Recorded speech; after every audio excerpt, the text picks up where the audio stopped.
آج الیکشن کو گزرے چوتھا دن ہے۔ یہ الیکشن کو گزرے چوتھا دن نہیں بلکہ پاکستان کی 25 کروڑ عوام کی غیرت و حمیت اور عزت و توقیر کے اس مرحلے کا چوتھا دن ہے۔ پاکستان کی قوم جس کے بارے میں میرے تبصرہ نگار دوست جو آج بھی بڑے بڑے تبصرہ نگار ہیں وہ کہا کرتے تھے کہ یہ قوم نہیں اٹھ سکتی، یہ قوم انقلاب کے لیے تیار نہیں ہے، اس قوم کو مدتوں اس کے کرپٹ قسم کے سیاستدانوں نے بہت حد تک کرپٹ کر دیا ہے، جہاں تک کہ کرپشن ان کی رگ و پے میں سرایت کر چکی ہے۔ یہ برادریوں میں بٹی ہوئی قوم ہے، یہ صرف اور صرف ایک عدد قیمے والے نان اور بریانی کی پلیٹ اور اس کے ساتھ ساتھ ٹرانسپورٹ کے اوپر بیٹھ کر صرف ایک گھر سے پولنگ اسٹیشن تک جانے کی بنیاد پر ہی ووٹ دے دیتی ہے۔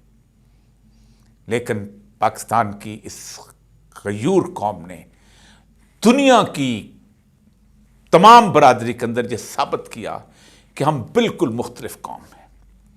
اس پورے کے پورے خطے جسے ہم جنوبی خطہ کہتے ہیں، جسے ساؤتھ کہتے ہیں، جو کہ لیٹن امریکہ یعنی جنوبی امریکہ کے ممالک سے لے کے برنائی، دارالسلام اور فلپین تک پھیلا ہوا ہے، کسی قوم میں اس حد تک یونٹی اور اس کے ساتھ ساتھ اس حد تک شعور کا مظاہرہ نہیں کیا جس حد تک شعور کا مظاہرہ پاکستان کی قوم نے کیا۔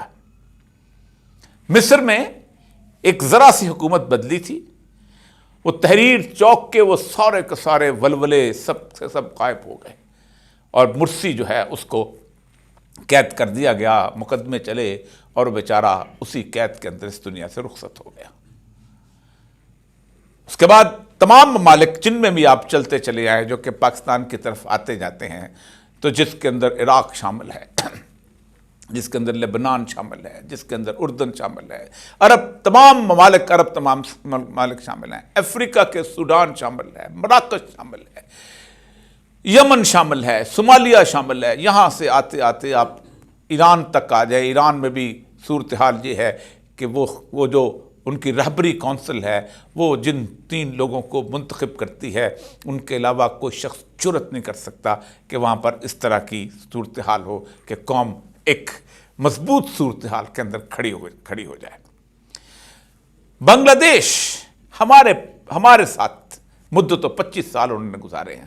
حسینہ واجد گزشتہ 12 سال سے وہاں پر ایک آہنی صورتحال کے اندر مسلط ہے اور اس نے وہاں پر جہاں تک مذہبی پارٹیوں کو وہاں انتخابات میں حصہ لینے سے بھی روک دیا ہوا ہے۔ پاپولیشن بائیکاٹ کرتی ہے اور وہ جیت جاتی ہے۔ برما، آگے چلے جائیں، فلپین، مہاتیر محمد کا ملائیشیا، انڈونیشیا، یہ سارے ممالک پاکستان ان میں سے کیوں مختلف میں کہہ رہا ہوں؟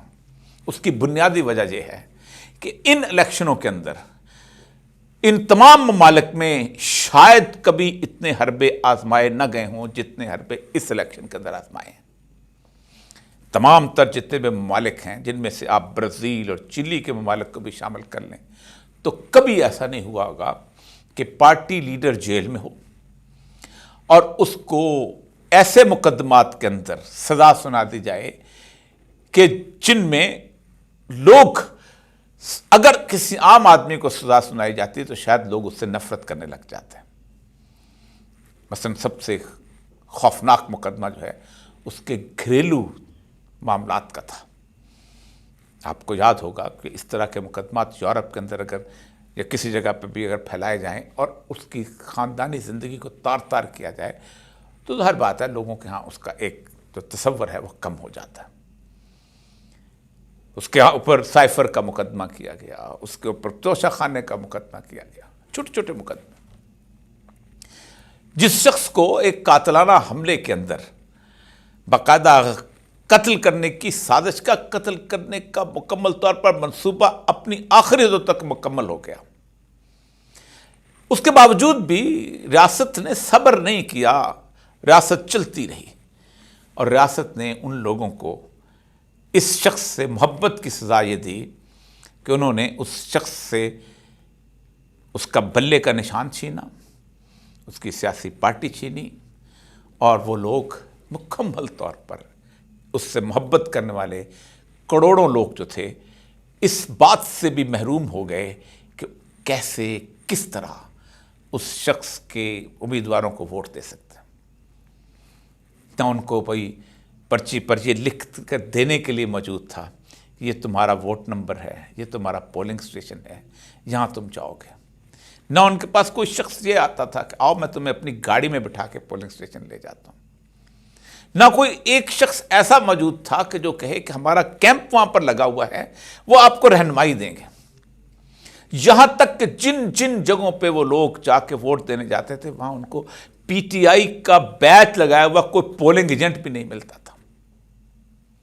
لیکن اس قوم نے اس پورے ریاستی بندوبست 2 سال کی جبر، میرے ساتھ ابھی ایک ویڈیو آپ دیکھیے گا کہ ایک پولیس والا بچوں کے ساتھ جاتے ہوئے ایک باپ کو جس طرح تشدد کا نشانہ بناتا ہے۔ میری زندگی کا بچپن کا صرف ایک المیہ ہے جو آج تک مجھے خواب میں بھی ڈراتا ہے۔ میں ایک دفعہ ایک ریلوے روڈ گجرات سے جا رہا تھا تو ایک گاڑی والے نے ایک شخص کو ہلکا سی ٹکر لگائی۔ وہ شخص سائیکل چلا رہا تھا، اس کا ننھا سا بچہ اس کے ساتھ بیٹھا ہوا تھا۔ اس نے اتر کر اس باپ کو تھپڑ مارنا شروع کر دیا۔ وہ بچہ کھڑا اپنے باپ کی ذلت دیکھتا رہا۔ میری دماغ کی رگوں میں سے میں نے آج بھی سوچتا ہوں کہ میں نے اٹھ کے اس شخص کے سامنے احتجاج کیوں نہیں کیا۔ لیکن جو اس واقعے کے اندر، اس ویڈیو کے اندر آپ کو نظر آ رہا ہے، یہ ایک علامت ہے، اور جو کچھ اس ملک کے اندر 2 سال کے اندر ہو گیا اس کا آپ تصور نہیں کر سکتے۔ لیکن اس قوم میں نہ صرف یہ کہ ثابت کیا کہ ووٹ کی طاقت سے وہ کس طرح اپنی قوت کا اظہار کر سکتے ہیں، یہی نہیں بلکہ یہ قوم اخلاقی طور پر یوں بلند ہو گئی۔ ابھی تھوڑی دیر پہلے حافظ نعیم الرحمان نے کہا میں ہار چکا ہوں، سیٹ پی ٹی آئی کی ہے۔ کیا اس سے پہلے آج تک پاکستان کی قوم نے کبھی آج تک کوئی ایسا مثال پیش کی تھی؟ میں مثالوں کی مثالیں آپ کو دے سکتا ہوں۔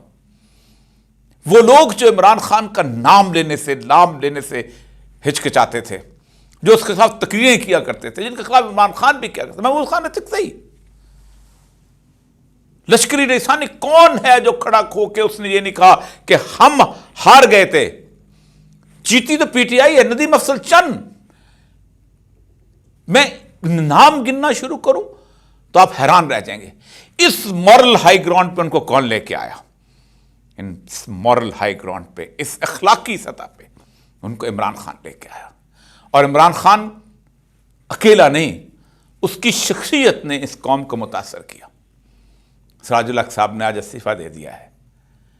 کاش وہ پیچھے مڑ کر دیکھیں تو ان کو شاید اس بات پر تھوڑی سی ضرور شرمندگی ہوگی کہ جب ہم کہا کرتے تھے کہ عمران خان کے خلاف پاکستان کی مقتدر قوتیں نہیں ہیں، امریکہ ہے، اور آج بھی امریکہ واحد ملک ہے کہ جس نے عمران خان کے اس سارے جیت کی عمل کو شک کی نظر سے دیکھنے سے انکار کیا ہے۔ ورنہ یورپ، ورنہ باقی تمام ممالک جہاں تھوڑی بہت کہیں نہ کہیں اخلاقیات موجود ہیں، انہوں نے اس پورے کے پورے جو پروسیس ہے، انتخابی پروسیس پر لعنت بھیجی۔